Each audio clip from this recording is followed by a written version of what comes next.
Live from downtown Detroit, Local 4 News at 5 starts now. A measure of justice for the families of 3 of the victims. I like to think that they are growing from this tragedy. They have post-traumatic growth, and they're going to become stronger individuals. A multi-million-dollar settlement reached in the mass shooting at Michigan State that left 3 people dead and 5 others injured.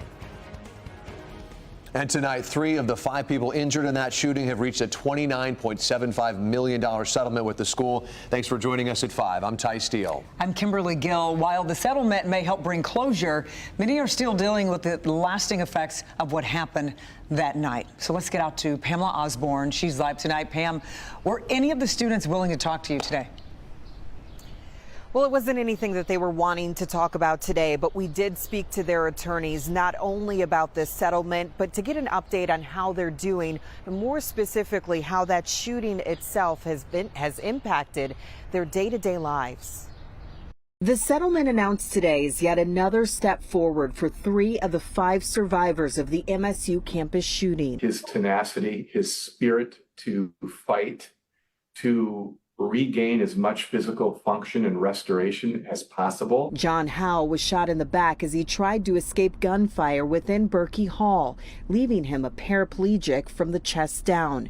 But his attorney, William Ascool, says it hasn't stopped him one bit. Despite that, he would still see today a positive, confident, articulate man full of hope. After taking a year off, Howe, now a junior, returned to MSU in the fall, where he's pursuing degrees in economics and sports management. He'll have student health insurance provided by MSU for the duration of his undergraduate studies, as well as for his graduate degree, should he choose to attend graduate school there. Nate Statley also suffered lifelong injuries. Had a traumatic brain injury. He was shot in the head. He is doing quite well, but he needs lifelong care. He has physical therapy every day. He's still on his way trying to graduate from the university. His attorney represents the 3rd shooting survivor in the settlement. Troy Forbush, my other client, also was shot. It penetrated his lung. He has scar tissue in his lung, lifelong injury with regard to that. This also is assisting him. He graduated from Michigan State, and he is thankful that he can try to move forward and put this behind him.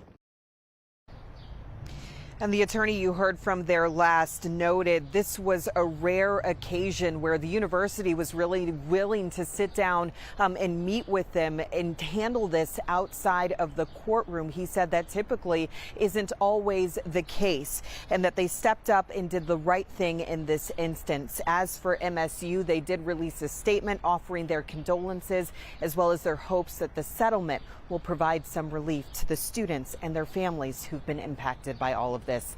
We're live tonight. I'm Pamela Osborne, Local 4. We do have that full statement on our website. Click on Detroit.com. Pamela, thank you so much for your report this evening.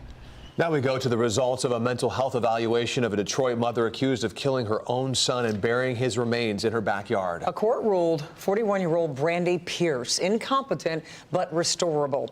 Investigators found her 9-year-old son's body buried in the backyard of their home on Woodingham on Detroit's west side. She's due back in court August 8th. The man charged with the abduction, assault, and murder of Beverly Wyville more than 35 years ago is back in court today. The judge decided to send Buster Robbins' case back to district court, with Robbins scheduled to return on July 31st. In 1989, Wyville's body was found on the side of the road with her car still running.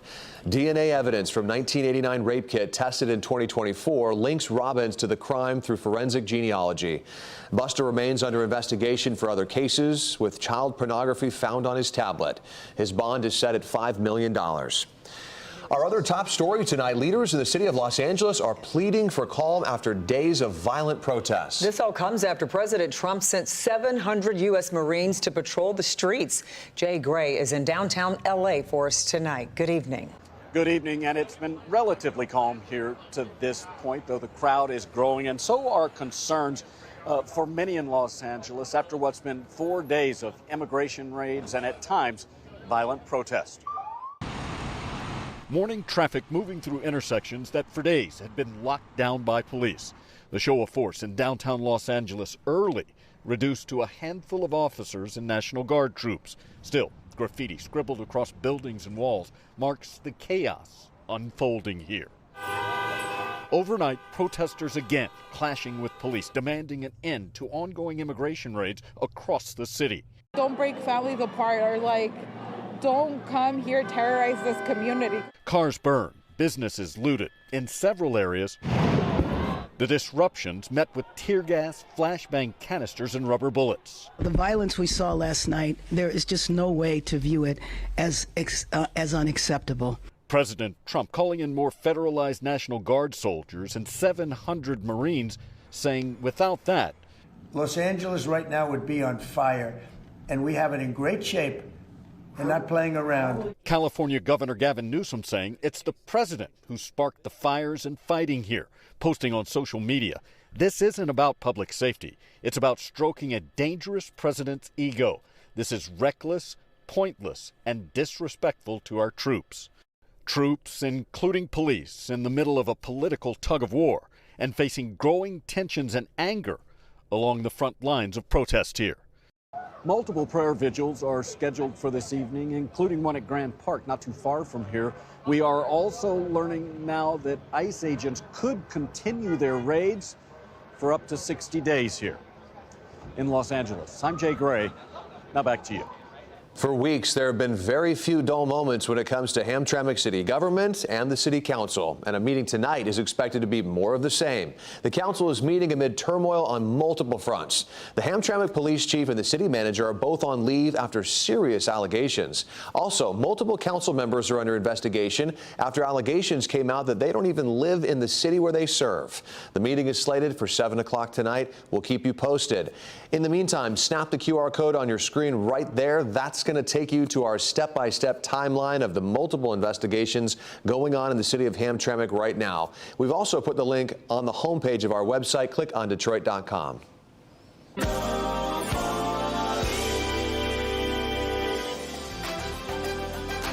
The response has been really incredible. All day long, folks have been donating used bikes, all for some really great causes, and you still have time to get there and do it. It's happening in the parking lot at Oakland Mall, right in front of the Macy's, or what used to be Macy's. That's just off 75 and 14 Mile. Let's get out to Hobie Artigue. Hobie, it really warms your heart to see a response like this. Just look at all those bikes. It is incredible, KG. I mean, we have received 1,000 bikes, and that is not counting all that you see right here. Those 1,000 have now been loaded onto trucks and brought to the 3 great organizations that we are working with. They will fix them up and give them new homes to kids, adults, whoever needs a bike. They will make sure that it finds a new home. But so many people have showed up to help us go for it with this really good cause event. My colleague Erica Erickson caught up with people earlier today for their outpouring of support that has just been incredible all day long. Hundreds of bikes donated. We can't even keep track at this point. Over here, Jason Colthorpe is donating a bike right now. Jason, you brought a bike today. This was my daughter's bike for a long time, and for an even longer time, it's just been sitting in the garage, and she gave me the green light. It's out of here. It looks really nice and new. Well, that's because it hasn't been ridden in so long. It needs some air in the tires and probably needs a little tune-up, little TLC on the handlebars and stuff, but it's good. Hopefully it'll make another little kid nice and happy. That was really nice. Well, Here we go. Yes! Yay! That's what it's all Thanks, about. Jason. All right, we've got so many volunteers helping out with 3 different charities today. We've got Back Alley Bikes, Free Bikes for Kids, and My Cycle. Look at this guy. You just donated some bikes. Donated bikes, sure did. How does it feel today? Great, good, super. You guys are clean out your garage? Clean it out, you got it. How about some kids and adults? No, it's just me. That's why I got rid of the bike. It feels good. Feels good. All right. If you couldn't make it out today, please continue to donate throughout the year. What does it mean to have a bike so much? Go to clickondetroit.com for more information on these beautiful charities. Erica Erickson, Local 4.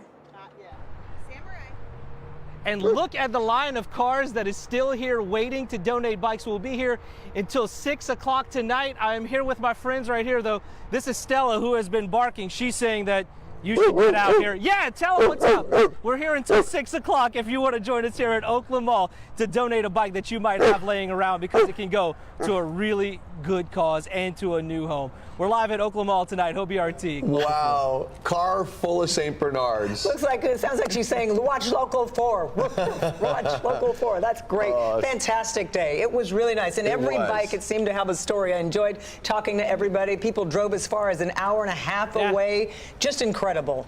So many bikes. So, Yeah. I mean, more than 1,000 bikes. Crazy. And I saw almost as many dogs, too. Hobie, thanks for that.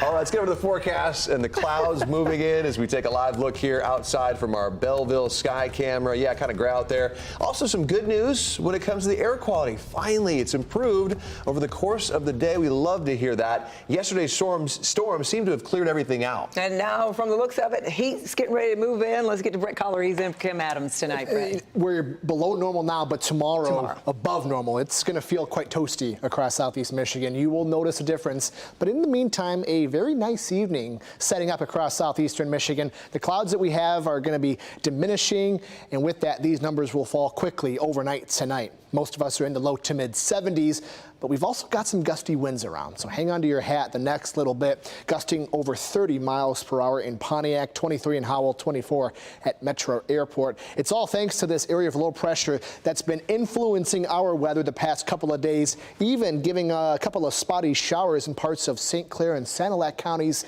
here today. That's now history, and the clouds are peeling back. Again, setting the stage for what should be a nice evening, maybe a good evening to grill, Ty. I'll take a steak medium rare. 75 at 6, down into the 60s once the sun sets. We've got rain, though, set to return. We'll talk about when in just a bit.